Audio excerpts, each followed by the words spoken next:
Hello friends, welcome to our YouTube channel. कैसे हैं दोस्तों? तो आज हम जो एनालिसिस फोकस करने वाले हैं वो निफ्टी के लिए है। जो मैंने कल या परसों 2 दिन में जो भी videos investment point of view बनाई है वो एक बार आप जाके ज़रूर देखना। और आपको अगर वीडियो अच्छी लगती हो तो प्लीज़ सब्सक्राइब करना और शेयर भी करना। तो हम आगे प्रोसेस करेंगे निफ्टी के लिए, उसके एनालिसिस के लिए डिटेल वीडियो एक बार फिर से टेक्निकली एंड ऑप्शन चेन के हिसाब से एक बार वापस से डिस्कस करेंगे। तो निफ्टी के लिए हम अभी तक जो हमने डिस्कस किया है डेली पॉइंट ऑफ व्यू और इंट्राडे के लिए जो लेवल्स हमने ड्रॉ किया था उसी लेवल के हिसाब से अभी तक काम चल रहा है। हमने कुछ पिछले वीडियोस में देखा था कि मार्केट यहाँ से डाउनफॉल आने के बाद में यहाँ पे रिटेस्ट करेगा और यहाँ पे रिटेस्ट होने के बाद में वापस से जो डाउन ट्रेंड का जो मोमेंट है उसको कंटिन्यू करेगा। सो मार्केट वहाँ वहीं से ही नीचे आया था और नीचे आने के बाद में कुछ चीज़ें हमने डिस्कस किया था कि मार्केट अगर डाउन ट्रेंड में आना चाहता है तो वो वापस से कुछ जहाँ से जो ट्रेंड लाइन था उसको ब्रेक करके नीचे आया था उसी लेवल तक वापस जा सकता है, क्योंकि इसके पीछे कुछ साइकोलॉजी है, क्योंकि कुछ ऑर्डर पेंडिंग है और वो ऑर्डर के लिए मार्केट को वहाँ तक जाना ही पड़ेगा। सो यहाँ से मार्केट ने वापस से एक बार रिटेस्ट लेके सेम लेवल से रिजेक्शन लेके ये डाउनफॉल हमने देखा था, करेक्ट। उसके बाद में जब मार्केट इसी लेवल को पावरफुली ब्रेक करता है, अगर 21,850 और 21,800 इसके ऊपर अगर क्लोजिंग देता है तो हम एक रिवर्सल कंसिडर करेंगे। और उसके बाद में भी जो स्ट्रॉन्ग कैंडल होगा उसका जो क्लोजिंग होगा वो काफ़ी अच्छा होना चाहिए। अच्छा होना चाहिए मतलब जैसे कि हम कुछ कैंडलस्टिक पैटर्न में अगर देखा जाए तो कैंडल जो फॉर्म होना चाहिए इस प्रकार से स्ट्रॉन्ग कैंडल फॉर्म होना चाहिए। और ये स्ट्रॉन्ग कैंडल कब फॉर्म होगा? जब उसमें नंबर ऑफ बायर्स, अगर वो ग्रीन कैंडल चाहिए तो वो स्ट्रॉन्ग चाहिए, करेक्ट। अगर ऐसा कैंडल फॉर्म होता है तो हम डेफिनेटली आगे के कुछ स्टॉक के लिए रिवर्सल कंसिडर कर सकते हैं। कुछ भी हमको स्टॉक में इन्वेस्ट करना है हम इसके हिसाब से करेंगे, राइट। बट मार्केट ने क्या किया है, जस्ट एक शॉर्ट टाइम फ्रेम में हम एक बार देख लेते हैं कि क्या क्या एक्टिविटी हुआ था। इसी लेवल से जो हमने लेवल्स मार्क किया था उसी लेवल से मार्केट नीचे आया है, तो वो एक बार हम कंसिडर करेंगे। मार्केट इस लेवल से इस लेवल तक एक स्ट्रॉन्ग कैंडल बनाया, करेक्ट। ये स्ट्रॉन्ग कैंडल काफ़ी पावरफुल था, इसी की वजह से जो अगला जो मोमेंट आया है वो जो कैंडल जो फॉर्म हुआ है वो काफ़ी बुलिश कैंडल फॉर्म हुआ था। और इसी जोन की वजह से जो मार्केट क्लोज हुआ था उसी के लिए मार्केट को वापस से 21,850 तक लाया गया है। मीन्स ये जो 3 कैंडल्स जो फॉर्म हुआ था और उसके बाद में जो रिजेक्शन आया है इसी लेवल से, ये क्यों आया है वो भी एक बार हम स्टडी करेंगे, राइट। सो जब ये पावरफुल कैंडल फॉर्म हुआ था कुछ लोगों ने यहीं पर पोजीशन पुट का भी बना लिया था, पुट बाइंग के लिए। लेकिन मार्केट यहाँ से रिवर्स हुआ, क्योंकि हमने बार बार कुछ वर्ड्स यूज़ किए थे कि 21,850 के ऊपर मार्केट अगर स्ट्रॉन्ग कैंडल प्रिपेयर करता है वो अगर शॉर्ट टाइम में भी हो तो वो एक बुलिश रिवर्सल कंसिडर किया जाएगा। उसके लिए ये काफ़ी अच्छा जो रिटर्न्स हमको मिला था ऑप्शन में तो वो 3 कैंडल का मिला था, राइट। लगभग हमको जो पॉइंट्स मिले थे 21,900 से 22,000, सो मीन्स 120 पॉइंट्स तक हमको निफ्टी का मूवमेंट दिखा था, राइट। उसी के बाद में जो लेवल्स हमने मार्क करके रखा है वो लेवल्स को मार्केट क्रॉस नहीं कर सका। मीन्स 21,126 ये जो लेवल है मार्केट का, इस लेवल को अभी तक मार्केट ने क्रॉस नहीं किया है और वहीं से ही मार्केट ने एक रिजेक्शन लेके, अगर डेली टाइम फ्रेम में हम देखें तो एक इन्वर्टेड हैमर बना दिया है, राइट। सो क्या हो सकता है कि मार्केट जो इन्वर्टेड हैमर मीन्स ये जो सेलिंग प्रेशर मार्केट पे दिखा है वो कहाँ तक जाएगा, वो हम कंसिडर कर सकते हैं कि जो हमने लेवल डिस्कस किया था 21,000 का वहाँ तक जा सकता है। तो वो अगर हम टेक्निकली देखें तो ये इन्वर्टेड हैमर का जो प्रेशर है वो बना रहेगा और मार्केट फिर से एज पर ऑप्शन चेन नीचे आ सकता है, वो भी हम एक बार ऑप्शन चेन में देखेंगे। तो हम अभी निफ्टी का ऑप्शन चेन देख रहे हैं नेक्स्ट वीक के लिए। जो पुट रेटिंग और कॉल रेटिंग हुआ है वो एक बार हम अच्छे से देख लेंगे, राइट। सो हम अगर पुट रेटिंग की बात करें तो मार्केट के जो सपोर्ट है वो 21,800, 21,700, 21,700 और 21,600। 21,600 पे काफ़ी अच्छी तरह से पुट रेटिंग हुआ है, मतलब ये स्ट्रॉन्ग सपोर्ट है। तो मार्केट वहाँ तक काफ़ी स्टेबल रहेगा, वहाँ तक आया भी तो वहाँ से एक रिवर्सल आने की संभावना है। अगर हम कॉल रेटिंग का बात करें तो एक 22,000, 22,100 और 22,200, राइट। सो ये जो मार्केट के है ये रेजिस्टेंस है, यहाँ से मार्केट काफ़ी भारी सेलिंग देख सकते हैं मार्केट में।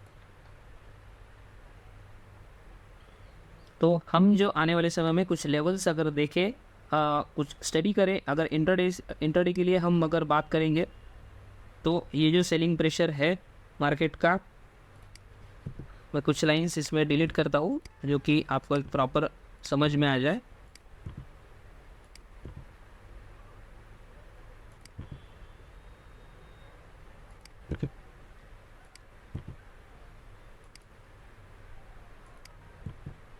जी, सो ये जो सेलिंग प्रेशर है, अगर कैंडल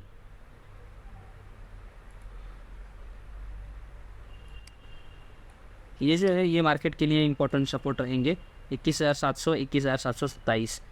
अगर मार्केट यहीं से एक रिवर्सल मूवमेंट देता है और इसी लेवल को अगर स्ट्रांगली ब्रेकआउट करता है तो फिर से हम रिवर्सल ही मार्केट में देखेंगे। लेकिन अगर मार्केट इसी सपोर्ट में आने के बाद में अगर ये ब्रेकआउट होता है और इसी लेवल के लिए मतलब 21,600, 21,700 इन बिटवीन मार्केट रहेगा और इसी लेवल से अगर रीटेस्ट लेके बॉटम साइड में अगर ट्रेड करता है तो मार्केट को हम 21,000, 21,100, 21,200 इस लेवल तक हम देख सकते हैं, करेक्ट। सो हम टेक्निकली अगर कुछ चीज़ें डीपली डिस्कस करेंगे शॉर्ट टाइम फ्रेम में तो वो भी एक बार हम एनालिसिस करेंगे, मार्केट क्या कैसे हुआ है, मार्केट क्यों गिरा था।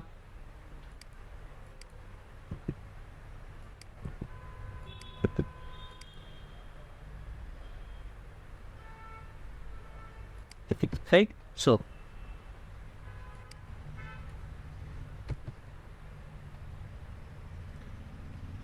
जब मार्केट ने पहले वाला 15 मिनट्स का कैंडल एकदम स्ट्रॉन्ग बनाया था तो मार्केट एक सपोर्ट लेवल काफ़ी टाइम तक बना के रखा था, राइट। वो काफ़ी टाइम से बना के रखने के बाद में मार्केट ने इस लेवल को ब्रेक किया, करेक्ट। जब मार्केट ने इस कैंडल के हाई को ब्रेक किया तब मार्केट में एक बुलिश साइन हमने कंसिडर किया और वो यहाँ पे हमने हमारा पोजीशन बनाया। इस कैंडल पे पोजीशन बनाने के बाद में हमने जो रिटर्न्स देखा वो काफ़ी हद तक अच्छा था, मतलब 100 पॉइंट्स मिनिमम हमने फाइंड आउट किया। उसके बाद में जैसे हम 15 मिनट्स पे आते हैं,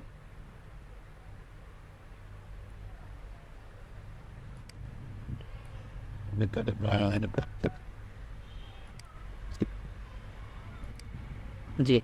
तो 15 मिनट्स में क्या हुआ था कि ये कैंडल फॉर्म होने के बाद में यहाँ पे हमने कुछ सेलिंग प्रेशर ज़रूर देखा था, राइट।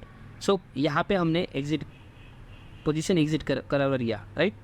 इसके बाद में जब नेक्स्ट कैंडल जो फॉर्म हुआ वो एक डोजी कैंडल फॉर्म हुआ है और डोजी कैंडल फॉर्म होने के बाद में हमारा जो स्टॉप लॉस कंसिडर होता है वो इसी के नीचे होता है। जब हमने हमारा पोजीशन यहाँ तक होल्ड था उसके बाद में डोजी फॉर्म हुआ, हम वेट कर रहे थे कि यहाँ से मार्केट अगर ऊपर निकलता है तो हम हमारा पोजीशन होल्ड करके रखेंगे। लेकिन जब हमारा ट्रेडिंग स्टॉप लॉस यहाँ तक हमने होल्ड करके रखा और इसी कैंडल के नीचे हमने स्टॉप लॉस लगा के रखा था, करेक्ट। और ये होने के बाद में जैसे ही मार्केट ने यहाँ से एक रिवर्स पोजीशन बना लिया है, तो मार्केट काफ़ी ज़ोर से नीचे आया था। क्यों आया था? हमने इंट्राडे लेवल के लिए ये प्रेडिक्ट किया था कि ये क्लोजिंग भी 21,126 के ऊपर, सॉरी 22,126 के ऊपर नहीं हुआ था।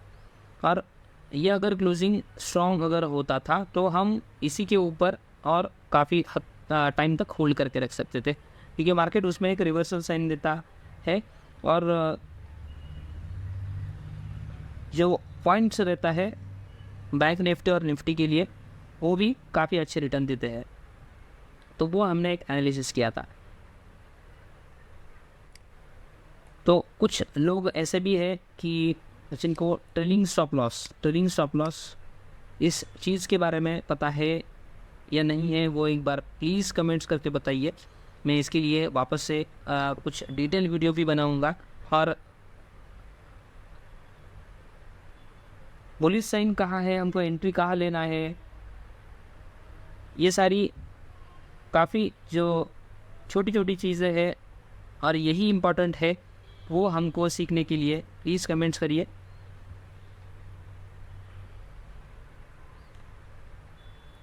अगर हम मार्केट को एक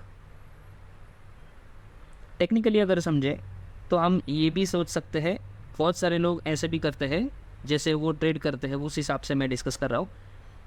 जब ये कैंडल, जो रेड कैंडल जो फॉर्म हुआ है, ये डाउनफॉल जब आया है, राइट, इसके नेक्स्ट कैंडल जो ये फॉर्म हुआ है, ये डाउनफॉल ही आया था, उसके बाद में रिकवरी किया, राइट।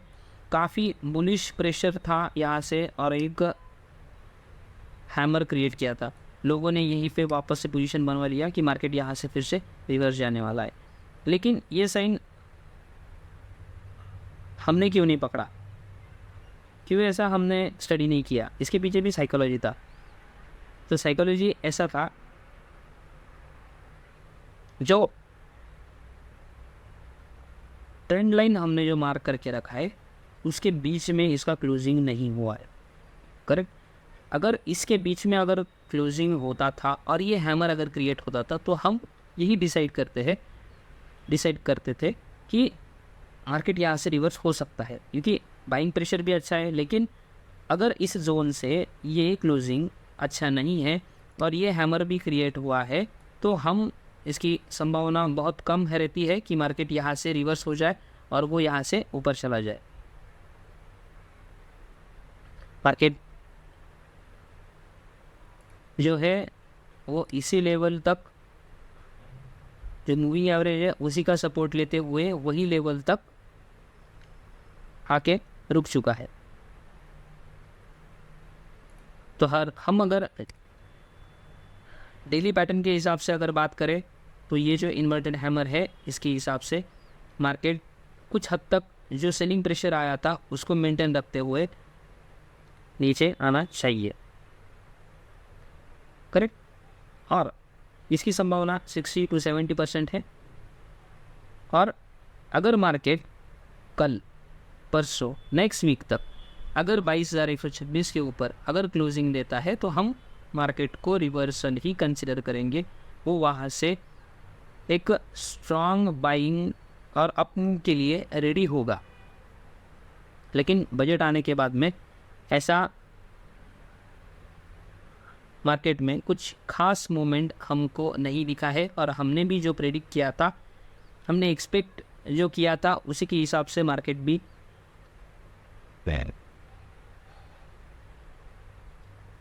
सेम एनालिटिकल वे में चल रहा है। तेरा अगर आप पिछला वीडियो अगर देखोगे तो उसमें भी मैंने सेम स्टडी अलग पॉइंट ऑफ व्यू से भी आपको समझाया था कि मार्केट क्यों ये सारी चीज़ें कर रहा है, क्यों इसके पीछे क्या साइकोलॉजी है, क्या प्राइस एक्शन है, क्या टेक्निकल रीज़न है, और ऑप्शन चेन के डाटा के हिसाब से भी आपको ये सारी चीज़ें डिस्कस किया है। तो जो लोग नए हैं मेरे चैनल पे, कुछ चीज़ें उनको और बहुत सारी चीज़ें सीखना पेंडिंग है, तो प्लीज़ आप प्रोफेशनल लोगों की तरह डायरेक्टली ट्रेड मत कीजिए, पहले सीखिए, ये जो चैनल है ये एजुकेशनल पर्पस है और आपके लिए ही, बिगिनर्स के लिए ही ये सारा चीज़ें हम डिस्कस कर रहे हैं। Thank you for watching the video. ऐसे मोर और वीडियोस के लिए लाइक करो, शेयर करो, सब्सक्राइब करो और शेयर करो। Thank you for watching the video.